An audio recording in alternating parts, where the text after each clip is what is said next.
and welcome to Valero Energy Corp third quarter 2025 earnings conference call. At this time, all participants are on a listen-only mode. A question-and-answer session will follow the formal presentation. If anyone requires operator assistance during the conference, please press star zero on your telephone keypad. As a reminder, this conference is being recorded. It is now my pleasure to introduce your host, Homer Bhullar, Vice President, Investor Relations and Finance. Thank you. You may begin. Good morning, everyone, and welcome to Valero Energy Corporation's third quarter 2025 earnings conference call. I'm joined today by Lane Riggs, Chairman, CEO, and President; Jason Frazier, Executive Vice President and CFO; Gary Simmons, Executive Vice President and COO; Rich Walsh, Executive Vice President and General Counsel, as well as several other members of Valero's senior management team. If you have not received a copy of our earnings release, it's available on our website at investorvalero.com.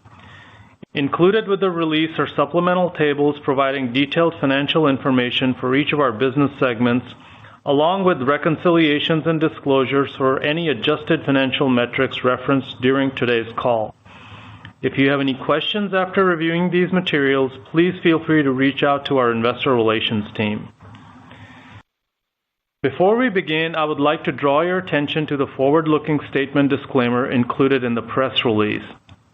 In summary, it says that statements made in the press release and during this conference call that express the company's or management's expectations or forecasts of future events are forward-looking statements and are intended to be covered by the safe harbor provisions under federal securities laws.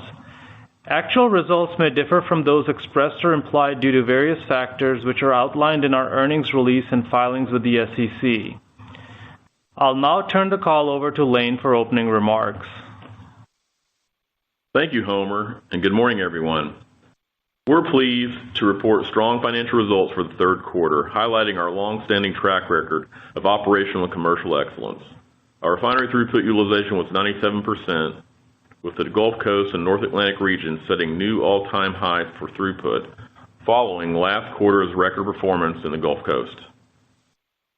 Refining margins remained well supported by strong global demand and persistently low inventory levels despite high utilization rates. Supply constraints were driven by refinery rationalizations, delayed ramp-ups of new facilities, and ongoing geopolitical disruptions. These market dynamics contributed to the margin strength despite relatively narrow sour crude differentials. The ethanol segment also delivered a strong quarter, achieving record production and solid earnings. Strategically, we continue to make progress on the FCC unit optimization project at our St. Charles refinery. This initiative will enhance our ability to produce high-value product yields, including high-octane alkylate. The $230 million project is expected to begin operations in the second half of 2026. Looking ahead, refining fundamentals should remain supported by low inventories and continued supply tightness, with planned refinery closures and limited capacity additions beyond 2025. Sour crude differentials are also expected to widen with the increased OPEC Plus and Canadian production. In closing, our strong financial results and record operating achievements this quarter are a testament to our commitment to commercial and operational excellence. This, coupled with the strength of our balance sheet, should continue to support strong shareholder returns. So with that, Homer, I'll turn the call back over to you. Thanks, Lane. For the third quarter of 2025, net income attributable to Valero stockholders was $1.1 billion, or $3.53 per share, compared to $364 million, or $1.14 per share for the third quarter of 2024. Excluding the adjustments shown in the earnings release tables, adjusted net income attributable to Valero stockholders was $1.1 billion, or $3.66 per share for the third quarter of 2025, compared to $371 million, or $1.16 per share for the third quarter of 2024. The refining segment reported $1.6 billion of operating income for the third quarter of 2025, compared to $565 million for the third quarter of 2024. Adjusted operating income was $1.7 billion for the third quarter of 2025, compared to $568 million for the third quarter of 2024. Refining throughput volumes in the third quarter of 2025 averaged 3.1 million barrels per day, or 97% throughput capacity utilization. Adjusted refining cash operating expenses were $4.71 per barrel. The renewable diesel segment reported an operating loss of $28 million for the third quarter of 2025 compared to operating income of $35 million for the third quarter of 2024. Renewable diesel segment sales volumes averaged 2.7 million gallons per day in the third quarter of 2025. The ethanol segment reported $183 million of operating income for the third quarter of 2025 compared to $153 million for the third quarter of 2024. Ethanol production volumes averaged 4.6 million gallons per day in the third quarter of 2025, achieving record production. For the third quarter of 2025, G&A expenses were $246 million, net interest expense was $139 million, and income tax expense was $390 million. Depreciation and amortization expense was $836 million, which includes approximately $100 million of incremental depreciation expense related to our plan to cease refining operations at our Benicia refinery next year. Net cash provided by operating activities was $1.9 billion in the third quarter of 2025.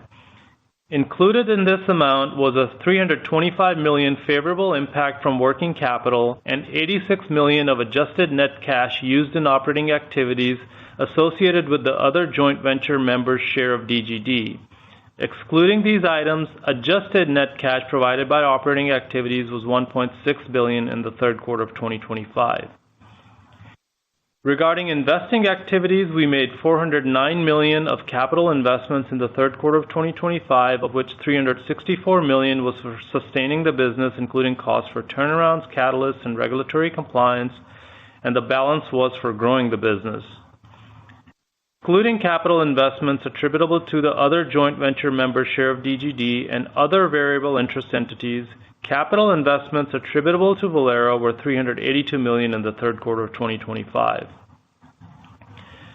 Moving to financing activities, we returned $1.3 billion to our stockholders in the third quarter of 2025, of which $351 million was paid as dividends and $931 million was for the purchase of approximately 5.7 million shares of common stock, resulting in a payout ratio of 78% for the quarter. Year to date, we have returned over $2.6 billion through dividends and stock buybacks for a payout ratio of 68%. With respect to our balance sheet, we ended the quarter with $8.4 billion of total debt, $2.2 billion of total finance lease obligations, and $4.8 billion of cash and cash equivalents. The debt-to-capitalization ratio net of cash and cash equivalents was 18% as of September 30, 2025. And we ended the quarter well capitalized with $5.3 billion of available liquidity excluding cash. Turning to guidance, we expect capital investments attributable to Valero for 2025 to be approximately $1.9 billion, which includes expenditures for turnarounds, catalysts, regulatory compliance, and joint venture investments. About $1.6 billion of that is allocated to sustaining the business and the balance to growth. For modeling our fourth quarter operations, we expect refining throughput volumes to fall within the following ranges: Gulf Coast at 1.78 to 1.83 million barrels per day, Mid-Continent at 420 to 440,000 barrels per day, West Coast at 240 to 260,000 barrels per day, and North Atlantic at 485 to 505,000 barrels per day. We expect refining cash operating expenses in the fourth quarter to be approximately $4.80 per barrel.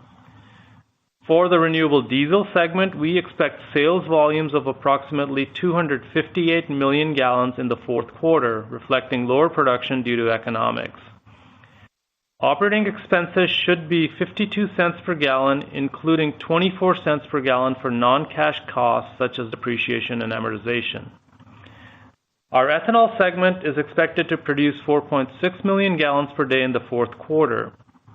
Operating expenses should average 40 cents per gallon, which includes 5 cents per gallon for non-cash costs such as depreciation and amortization. For the fourth quarter, net interest expense should be about $135 million. Total depreciation and amortization expense in the fourth quarter should be approximately $815 million, which includes approximately $100 million of incremental depreciation expense related to our plan to cease refining operations at our Benicia refinery next year. We expect this incremental depreciation related to the Benicia refinery to be included in D&A for the next 2 quarters, resulting in a quarterly earnings impact of approximately 25 cents per share based on current shares outstanding. For 2025, we still expect G&A expenses to be approximately $985 million. That concludes our opening remarks. Before we open the call to questions, please limit each turn in the Q&A to 2 questions. If you have more than 2 questions, please rejoin the queue as time permits to ensure other callers have time to ask their questions. Thank you. The floor is now open for questions. If you would like to ask a question, please press star 1 on your telephone keypad at this time. A confirmation tone will indicate that your line is in the question queue. You may press star 2 if you would like to remove your question from the queue. For participants using speaker equipment, it may be necessary to pick up the handset before pressing the star keys. Our first question today is coming from Sam Margolin of Wells Fargo. Please go ahead. Hey, good morning, everybody. Thanks for taking the question. Good morning, Sam. This is a comment from your opening remarks. As you mentioned, not much of a contribution from heavy crude this quarter on differentials. I guess we're like a year into TMX barrels sort of fully flowing, and I wonder if you could share any insights you have into the differential side, as kind of 12 months into TMX, and then just on the overall kind of availability picture that's emerging into 2026. Yeah, so I would tell you, we've been I'll start with TMX, somewhat disappointed that TMX hasn't had as much of an impact on West Coast crude values as it has. Really, ANS didn't come off like we anticipated it would, and most of those barrels are flowing to the Far East. In the broader sense, in terms of quality differentials, we have seen the quality differentials move quite a bit. WCS now trading at a 12% discount to Brent, Maya 14% discount to Brent. Those had been as narrow as 7% previously in the year. On medium sours, we had seen discounts as narrow as 2.5%. That's widened out closer to an 8% discount. So discounts have certainly moved to the point where we are seeing an economic benefit in our system to running medium and heavy sour crudes. Our expectation is you'll continue to see those widen. Although OPEC began unwinding their production cuts in April, much of that volume was offset by an increase in summer power burn, so it wasn't really until September that we saw any meaningful increase in the export volume from OPEC. The pricing signals that are there still suggest that most of that incremental OPEC volume will be directed towards Asia. However, we've been seeing increased offers to the U.S. market, especially for Iraqi crude. We'll be processing both Basra and Kirkuk during the fourth quarter in our system. The arbitrage to move Mars into Asia has closed. Additionally, we're starting to see Asia push back on some of the Latin American grades, which ultimately is beginning to pressure medium sours in the Gulf Coast. So all of those effects are things that we're starting to see in October. Then as medium sour discounts widen, you'll see heavy sours react to remain competitive with medium sour. So we anticipate that to continue to happen as we move through the fourth quarter. In addition to just OPEC, heavy Canadian production has continued to ramp up, as well as some of the deep water medium sour production in the Gulf. And then you've seen Chinese demand has been very high for medium and heavy sour barrels as they fill their SPR. At some point in time, you'd expect that to be full and they would back off. I think the real wild card here is, with the headlines on ramp up in Russian sanctions yesterday. In the past, we felt like sanctions were largely ineffective. They just result in a change in trade flows. At least if you see the market reaction today, the market believes this round of sanctions could be successful and result in some Russian oil being taken off the market. On paper, OPEC has the capacity to make up that lost supply, but that certainly could be a headwind to quality differentials. However, it would be very bullish for product cracks. Okay, well, thanks for all that color. I guess we'll keep it on, industry macro for a second, if that's okay. And just on the capacity queue globally next year, we've encountered some feedback about what looks like a fairly heavy schedule of capacity additions next year after a number of years of kind of trailing demand or lagging demand. If you have any insights, onto the timing of the capacity additions, or what you think we can expect reliability-wise, or just a change in balances, that'd be much appreciated. Thank you. Yeah, so our numbers would show about 460,000 barrels a day of total light product demand growth next year. Net capacity additions are about 415,000 barrels a day. So, those numbers, if you assume somewhere around an 80% total light product yield on crude, you would still have tighter supply-demand balances next year than what you have this year. In addition to that, I think, a lot of the forecasts you see assume that new capacity that started up is going to run at nameplate. We haven't seen them be able to get up to nameplate yet, and our expectation is a lot of that capacity won't hit nameplate next year. And then Russian capacity is a real wild card here also, 1.5 million barrels a day of Russian capacity offline. A lot of the forecasts assume that Russian capacity is up and running, beginning of the year. Our expectation is it will take longer to get that up and running as well. So, we expect things to be tighter next year as well. Thank you. Thank you. The next question is coming from Manav Gupta of UBS. Please go ahead. Good morning. I just quickly wanted to follow up on that. We are seeing a massive spike in global outages. Russia, Dangote, Dos Bogos. I think over the weekend there were issues, where you had Romania having issues. So what are you seeing in terms of global product markets out there, all these outages, and what they're causing for, the margins out there? If you could talk a little bit about that. Yeah, Manav, this is Gary. I think, we've seen good export demand all year. The fact that we've been unable to restock inventories in the United States, is keeping somewhat of a pull into the domestic markets, but the export markets are very good. Continue to see really good export demand for gasoline into Latin America and South America. On the diesel side, a bigger pull into South America than what we've been seeing. Freight has really been volatile, and so on the export arbs going to Europe, it's kind of been up and down, and it's really just freight that's kind of been what opens and closes that arb. If you look today, that arb is marginally open, and I think you'll start to see a heavier flow going to Europe from the U.S. Gulf Coast on diesel. Perfect. My quick follow-up is on the capital returns, a big jump in the buybacks, and should we assume if margins remain well above mid-cycle like they are, then your payout ratio remaining the same, you would continue to buy back your stock as you did in the third quarter? If you could talk a little bit about the capital discipline as well as the return to shareholders. Yeah, hey Manav, it's Homer. Absolutely. I mean, we've talked about this for the last, several quarters. We've been in this mode where effectively all excess free cash flow goes towards share buybacks, and you saw that this quarter as well. You had a small build in cash, but that was largely because of working capital. But I think you should continue to assume that, we stay in that mode where any excess free cash flow goes towards share repurchases. Perfect. You have done exactly what you had said, that excess cash will go to shareholders. So thank you for that. Thank you, sir. Thanks. Thanks, Manav. Thank you. The next question is coming from Neil Mehta of Goldman Sachs. Please go ahead. Yeah, good morning, team. Lane, there's been a lot of talk about crude that's on the water and in transit, and some estimates have it north of 3 million barrels a day if you look at some of the shipping tracking data.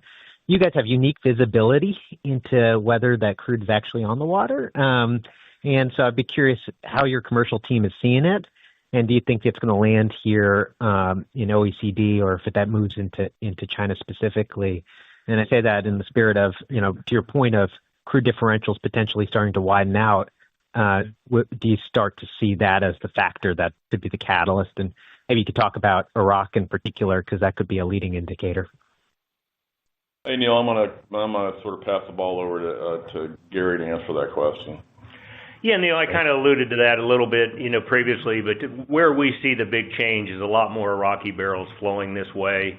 As I mentioned, we have bought Basra, we've also bought Kirkuk, and we see that to be a portion of our diet in the fourth quarter and moving forward is really the big change that we've seen. Most of the other barrels seem to be making their way to Asia. All right. we'll keep on watching it. And the other question is just on some of the non-refining businesses did better than we expected this quarter. Ethanol continues to perform well, and I guess DGD is getting closer to profitability. So can you talk about both of those businesses and whether there's sustainability at the ethanol margins and whether post the RVO we are on a path back to the black in DGD? Yeah. Hey, Neil, this is Eric. Ethanol continues to look positive. I think a lot of that is we've had a record corn crop. Ethanol demand has been strong both domestically and in the export markets. We're seeing the continued interest in countries going from E0 to E10. Canada has gone to E15 in some of the provinces.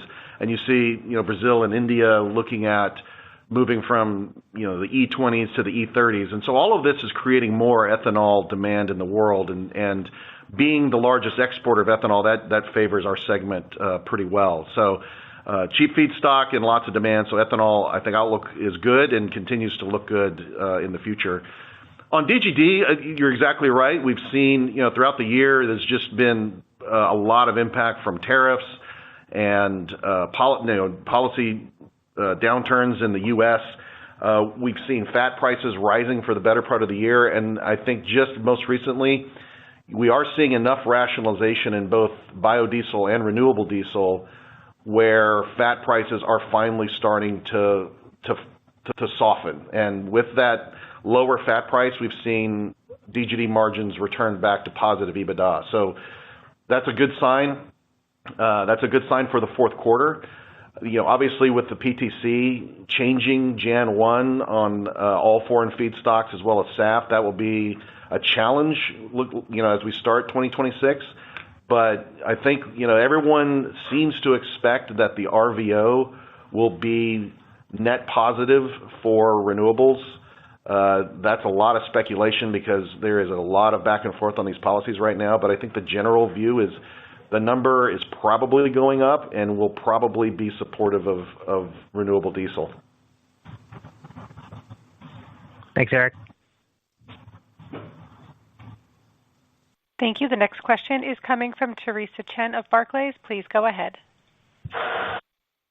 Morning.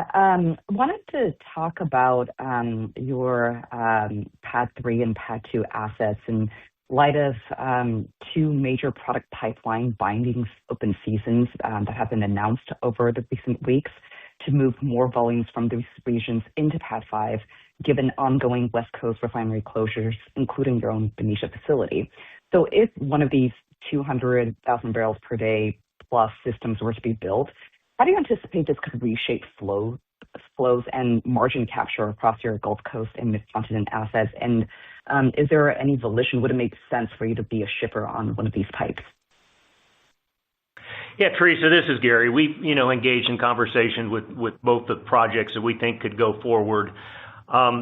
In both cases, we'll have to wait and see what the final tariff numbers are. It looks like the tariff would be set such that it's competitive versus the Jones Act movement to the West Coast, but we believe we can be more competitive with foreign flag waterborne movements into the West Coast. In addition to that, we like the waterborne movements because one, the volatility on the West Coast, if you take a position on that pipe, you could be shipping into a closed arb a good portion of the time. And then we like the waterborne option as well because it allows you to source barrels from anywhere in the world and take advantage of international arbs that can be open. So we have connectivity through McKee already to El Paso and into Phoenix. So we have a lot of that connectivity as well as space on the pipe from Houston to El Paso. So I don't think you'll see us participate in those projects. This is Lane. The second part of that would be you would expect it to firm up the group in the Gulf Coast as barrels do get committed and move west, assuming those projects go through. Thank you. That's very helpful. And separately, Gary, there's been some noise in the DOEs as of recently. Love to get your take on what you're seeing across your domestic distribution channels and your commentary on domestic demand in addition to the color you gave already on exports. Sure. If you look at our gasoline demand, I think in our system, we would say Year-over-year gasoline demand is flat to slightly down, pretty similar to what's in the DOEs. Third quarter, our volumes were flat year-over-year. It looks to us like vehicle miles traveled are up year-over-year, but probably not enough to offset the more efficient automobile fleet. So again, probably flat to slightly down gasoline demand. As I mentioned, export demand looks good. When you look at gasoline fundamentals, in addition to good export demand, the transatlantic arb to ship from Europe into New York Harbor is closed, and it's actually closed on paper all the way through the first quarter. So really, for this time of year, gasoline fundamentals look about as constructive as you could hope for. Obviously, we've transitioned out of driving season producing high RVP winter grade gasoline, so you wouldn't expect a lot of strength in gasoline cracks in the fourth quarter. Jet demand, we're continuing to see good nominations from the airlines. So again, comparing to the DOEs, which show about a 4% bump in jet demand, that looks consistent with what we're seeing in the market. And then finally on diesel, in our system, in the third quarter, year-over-year sales were up 8%. I don't think that's representative of the broader market. DOE data showing, about a 2% year-over-year increase in diesel demand is probably close. We've seen good agricultural demand in our system. That continues. Harvest season starting to wind down, but then you'll start heating oil season, which again be a good pop in demand. And as I mentioned, good export demand as well. Freight volatility is hindering that, but the demand is there. Thank you. Thank you. The next question is coming from Doug Leggett of Wolfe Research. Please go ahead. Hey, good morning, everyone. Thanks for taking my questions. Lane, your throughput performance has been extraordinary again. And my question is kind of a bigger picture. I guess it's kind of an AI, machine learning kind of question. And I'm wondering if there's a change going on in how you're running your business. Things like planned turnarounds just in time as opposed to the behavioral, once every 4 year kind of deal. If there's anything happening that would lead us to think some of this throughput for performance could be sustainable, not just for you, but perhaps for the broader industry. Yeah, Doug, I'm gonna have Greg Bram sort of start off on this question. Hey, Doug. So, the journey you're talking about related to how we plan turnarounds, we've embarked on that for, probably at least a decade. So I wouldn't say there's a shift there, but we definitely have reaped some benefits from the kind of the approach we take now, which aligns with kind of the way you described it.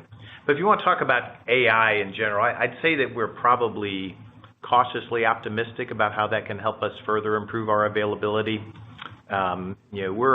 We're evaluating a number of places where we could use that technology, as you'd expect, focusing on areas where we think we can create some tangible value. And we've deployed that in some of those new techniques in a few applications. But I think one of the key learnings that we've picked up as we've embarked on looking at AI machine learning applications is that you really have to have good quality data of your operation, to have successful use of that kind of a tool.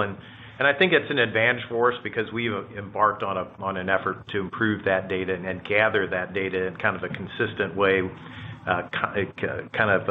consistent practices across our system. Again, probably 10 or 15 years ago. And so having that data makes the opportunity to try to use that to make further improvements more real. And so, we start from a good place. You've mentioned the quality of our operation today. Good performance to start with, but again, some optimism that AI type techniques can help us make some further improvements. I appreciate the answer. I guess we're trying to figure out if we should lift our expectations of mid-cycle throughput for Valero. I guess that was at the root of my question, but I appreciate the insights. My follow-up, and I apologize to Homer specifically because I've had a couple of chances to talk to him this morning about this already, but I'm trying to understand what's going on with cash flow because your tax rate is obviously up a little bit on mix. But if we look at the translation of your earnings to your cash flow, a big beat on earnings didn't show up on cash flow, and we're trying to figure out if there's some transitory issues in there. I don't necessarily go into all the specifics, but is cash tax part of that, or was there another reason that this might be seen as a transitory quarter from that standpoint? Maybe for Jason. Hey, Doug, it's Homer. I mean, you'll see this when you see the Q file, but part of that is some, like PTC, for example, you book it within earnings, and then obviously the payment comes in later, so you'll see that as a deduct from net cash flow from operations. So that's one of the big variances. Again, you'll see that when you see the statement of cash flows in the Q. So no tax issue, Homer? No temporary tax issues? There might be some small deferred tax items, but nothing, that's substantial. All right, we'll have to wait in the queue. Thanks so much, guys. Appreciate it. Yeah. Thank you. The next question is coming from Ryan Todd of Piper Sandler. Please go ahead. Good, thanks. Maybe one on refining utilization. U.S. refining utilization has been quite strong versus historical norms over the last 6 months. Any thoughts on drivers of this, whether it's an impact of exiting a period of heavy maintenance over the last couple of years, and any thoughts on whether suggestions that this or that would prevent this from normalizing as we head into next year, or are there reasons to believe that the U.S. system can continue to running this hard? Hey, Ryan, this is Lane. So you're talking about just the U.S. industry refining utilization's improved over the last 2 years? Yeah. I mean, it's been very strong this year, like over the last 4 or 5 months. Well, I'll start and let Gary or Greg tune me afterwards. I think we started on the journey, I'm going to say 15 years ago, to work extensively on our reliability, and we actually showed that this could be done. I think a lot of the rest of the industry is sort of working on the same things, and they're getting better at it, and being more careful in their execution. The systems are getting better, whether, like the previous question from Doug, how many people are using something that they might call AI? I don't know, but there are systems out there to let you execute turnarounds better, do your maintenance better, have some predictive capabilities with respect to, failure mechanisms, which all that improves what we actually term as availability, even through even better scheduling, things like this. And I think generally the industry's done a little better job on this. So that's how I would answer it. The only thing I might add, Ryan, just maybe the only thing I would add, the only thing I think about when I think about this past summer versus some of the previous periods is we didn't really have a lot of extreme weather throughout the summer. And, refineries run well when you kind of got nice ambient conditions. And so I think we all have been incented to run hard for, throughout these different periods.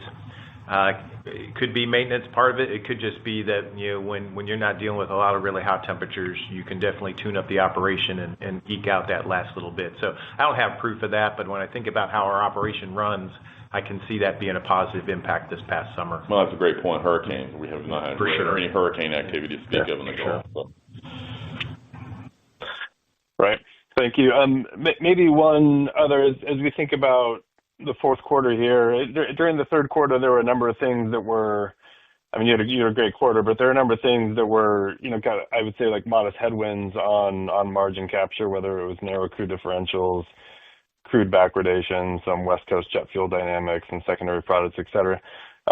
Many of these appear to have, reversed or improved early on in the fourth quarter. Any thoughts on direction of some of these trends that may impact the type of capture or profitability that we see during the fourth quarter and what looks like a pretty strong environment? Yeah, Ryan, it's Greg. It's early for the fourth quarter, right? And you did mention a few of the things that have turned more favorable as we've gotten started out here in October. A couple of things I always think about as we approach the winter season. We'll blend more butane into gasoline as RVP shifts to winter specifications. That tends to create some uplift on margin capture.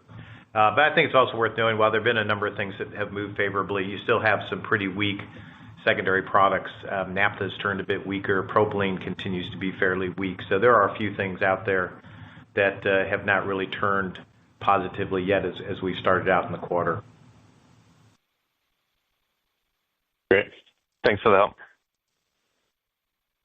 Thank you. The next question is coming from Paul Cheng of Scotiabank. Please go ahead. Hey, guys. Good morning. Just before my question, just curious that and have a comment. I was surprised that you guys didn't increase your G&A full year. I thought with the strong earnings that you guys are going to increase your bonus accrual. So I was surprised. Maybe that is a part of the cost saving from Lane. Yeah, well, that's not one we'd eagerly jump on. So that I told Homer that this is not going to count as my question. But anyway. We'll count that as a good comment, Paul. Okay. My question is actually that in the third quarter, I think part of the issue related to the margin capture is on the octane. Octane value compared to the second quarter, I think has come down. Just curious that if you guys will be able to share some insight, what happened, and then whether you think that will continue that trend. Secondly, I want to go back into not so much about just AI, but also robotic technology and all that. So Lane and the team, Greg, do you guys think that we are seeing all this new technology now available to you is more evolution, or that is going to transform the way how you guys may conduct business, not just in the refining side, but also in your back office, in your trading, commercial, as such that, I mean, we have seen your upstream counterparts, some of them that announced some pretty sizable cost reduction effort because of the new technology. Just want to see where we stand for you guys or for the industry. So maybe I'll take the naphtha question and let Greg take the second one. Yeah, or the octane question, sorry. When we look at octane, we tend to view that it trades at an inverse to naphtha. And so what you really had in the last quarter was naphtha got a little bit stronger, and I think there's several reasons for that. You had less naphtha coming out of Russia. You had some of the naphtha from the U.S. Gulf Coast going back to Venezuela as diluent. And then you're seeing a little bit more naphtha pull to Asia into the petchem market. So, when naphtha's weak, there's a big incentive to try to blend it into gasoline, and that takes octane to do it. But when naphtha gets stronger, there's less of an incentive. So although the regrade, octane regrade was a little bit weaker, it probably helped set up stronger gasoline fundamentals. All right, Paul, and so this is Greg. On the question around robotic automation and AI, I think maybe we don't talk about this a lot, but we've been using those techniques and further expanding the use of those techniques over time as they make sense in terms of improving efficiency. And it improves our ability to inspect equipment, certainly to execute some of the work that we do. That will continue to grow, I suspect. And some of these new techniques will create more opportunity to use those tools going forward, which is kind of back to the answer before. I think there will be some improvement that comes from some of this new technology and these new techniques that are out there. And it will be, if you start from a really good place like we do, it's going to be harder to find a lot of big opportunities there, but we're certainly focused on trying to find ones that make good sense from a value standpoint. And Paul, I'll add to it. The only, some examples of those things is we like many other people in the industry have been using robotics with respect to tank cleaning. I can see where the upstream guys would really help them.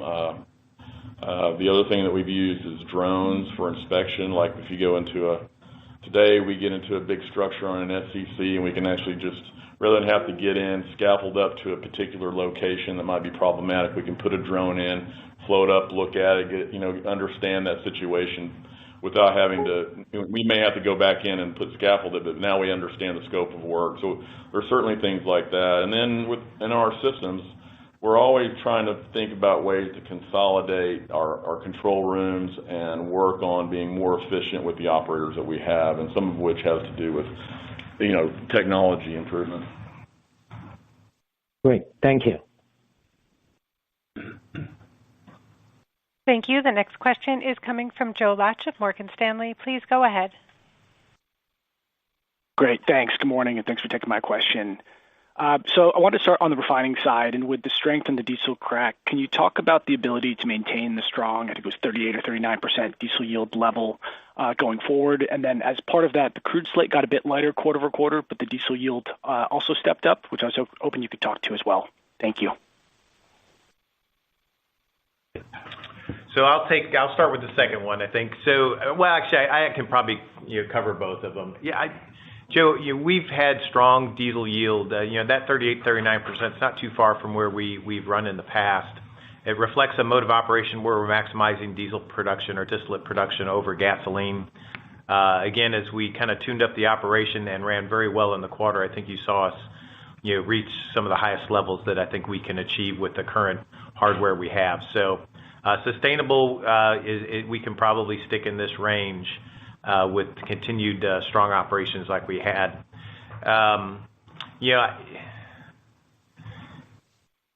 Remind me, Joe, what was the second part of that question? Yeah, so I was just asking about the crude slate got a bit lighter quarter over quarter, but you're able to step up the distillate yields. So just hoping to get a little bit of thoughts on that. Yeah, now it did get a little bit lighter, but I think in some of the places where we lightened up, we were still able to, the growth was more on the jet side than on the diesel side. We were able to kind of drop that back into the naphtha, into the jet, still make a distillate product, and had good incentive to do so. So I'm not sure that the slate itself, if I were to try to back in it, and I haven't tried to back into what was the total available distillate yield, but I don't know that it was a big enough shift in some of the places where we got lighter that would have had a material impact on our distillate, our yield there.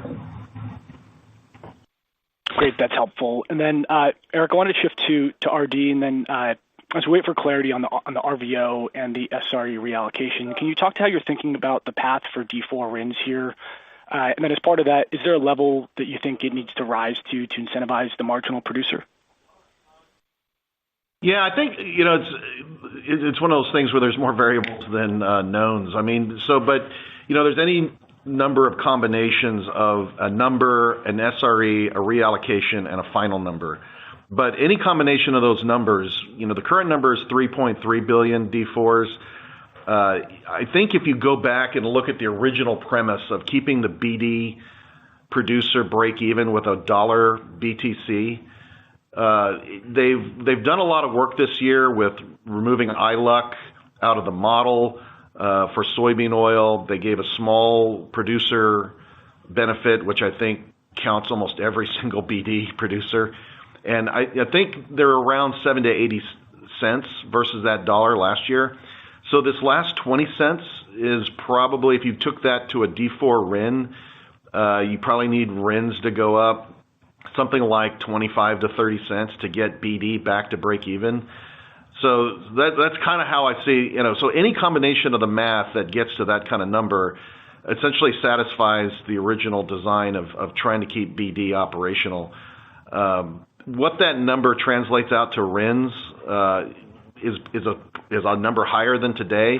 Although one of the challenges, I think, as they're trying to figure out this math is 25 D4 RIN production is down versus last year. So we have a current target of 3.3. If we underperform that number, we will consume the bank early into next year. So depending on how high you set that number, it's very difficult to pick exactly where you'll meet that BD requirement, but not overshoot and then create an impact to overall diesel prices. So I think that's kind of the challenge of how this works. But if I try to anchor on something, I go back to the dollar BTC and where was the BD producer and where are they today? And so I think there's still a gap there, and clearly with the trade issue with China and soybean oil and soybeans in general, how that plays into this is really difficult to predict. But I think the math is something like that. Great, thanks. Yeah, I realize there's a lot of moving pieces, but I appreciate your thoughts. Thanks. Thank you. The next question is coming from Phillip Jungwirth of BMO Capital Markets. Please go ahead. Thanks. Good morning. Specific to the heavy sour mix in the Gulf Coast, can you just talk through the moving pieces here with Mexico production declining, the Venezuela uncertainty? Assume that wasn't any help in the quarter, and also just Canada TMX capacity, and then also just how fuel imports might be helping replace some of these barrels in your Gulf Coast system. And maybe also just touch on coker margins with high diesel cracks, but also still tight differentials. Yeah. So, overall, yeah, we do see declining production from Mexico. Our volumes from Mexico aren't really down much yet, but they continue to forecast that we'll see declining production from Mexico. A lot of that is being made up with additional volumes from Canada as they continue to ramp up production and fill the pipeline capacity coming to the Gulf. So I would say those somewhat offset each other. We do have Venezuelan barrels back in the mix, which is helping. And then the additional OPEC production, as I alluded to, getting the Basra barrels and Kirkuk barrels, all that really, I think you'll see in the fourth quarter a heavier crude diet than what we had in the third quarter, filling out a lot of our conversion capacity. On the high sulfur fuel oil question, actually high sulfur fuel oil has been pretty strong, and we haven't seen a real strong incentive to buy high sulfur fuel to put into cokers. There's been some opportunistic purchases, but for the most part, on paper, those economics haven't been strong. Okay, great. And then on the planned Benicia closure, you did have the charge in the quarter. Recognizing the state would like to keep this open and the official close date isn't in April, but when do you kind of reach the point of no return here, just given preparations needed and the scheduled turnaround? This Rich Walsh. I'll take an effort to answer at least the interaction with the government part of it. I mean, we have been in discussions with California, but nothing has materialized out of that, and so as a result, nothing's changed. Our plans are still moving forward as we've shared and as we've informed the state. So I don't see anything changing on that. Great, thanks. Thank you. Our next question is coming from Matthew Blair of Tudor, Pickering, Holt. Please go ahead. Thank you, and good morning. Could you talk about DGD performance so far in the fourth quarter? I think your indicator is up quite a bit, maybe 36 cents a gallon quarter over quarter. Are you realizing that improvement so far, or are there other factors we need to take into account, like hedging or feedstock lag, or I think some of the staff credits changed on October 1st. But yeah, just any sort of broad commentary on DGD so far in Q4 would be great. Yeah, I think most of that I would say is tied to lower feedstock prices. I think you're seeing rationalization and feedstock prices starting to come off, and so a lot of that is improving the profitability of DGD. We still have strong SAF benefits both in the U.S. and in the European and UK markets, so that's an advantage that DGD has over a lot of other RD producers, and SAF has a premium in the base, and so fourth quarter looks good from an overall production rate standpoint, as well as just PTC capture and on lower fat prices is really the fourth quarter. I think the question is still going to be, as we enter into 26, will you see adequate premiums on SAF to cover the loss of the PTC benefit?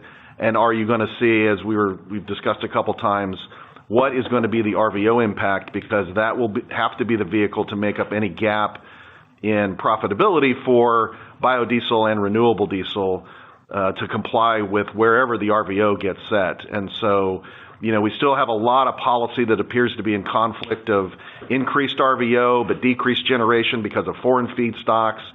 Those are all going to be things where you're trying to raise the number but make it more difficult to generate. That usually is going to mean higher RIN prices, and so I think that is the question that everyone's got to get settled on. And I think there's good awareness of how all these knobs will affect the overall market, but I think those are the two things that will determine whether or not this fourth quarter improved profitability can continue into 26.